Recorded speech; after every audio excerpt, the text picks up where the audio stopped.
Okay, so this is actually probably the first time I'm talking her through this, and I wanted to show you exactly what I teach and her movements moving through it for the first time. So as you can see, we don't have weight on the bar. We actually later progress to doing 30 kilos and then 35 kilos on the bar for this.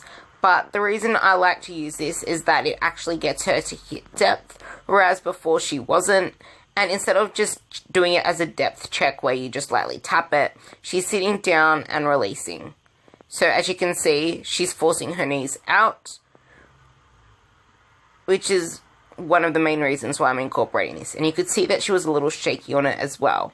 So the main focus of this, and taking full bounce elastic out of it from the hole, is to really work on the quad power and quad drive coming out of the hole to get the glute medius to come into action. As you can see, I even slowed that down, and to get the abduction, I should say. So it's really recruiting the glute medius muscles, which pretty much stabilize the squat, the deadlift, and so forth, and really forcing those knees out so as to avoid knee cave when you're doing a traditional back squat.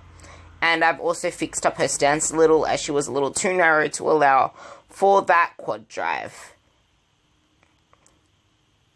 Here we have another version of a box squat.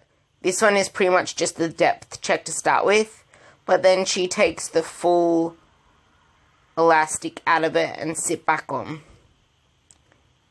We have, instead of a bar on the back, which we haven't yet progressed to, we have a booty band around her knees, and to make it harder, we could easily add the resistance of resistance bands. But this is another form of box squatting to work on quad power, leg drive, and getting the knees out, and of course hitting depth.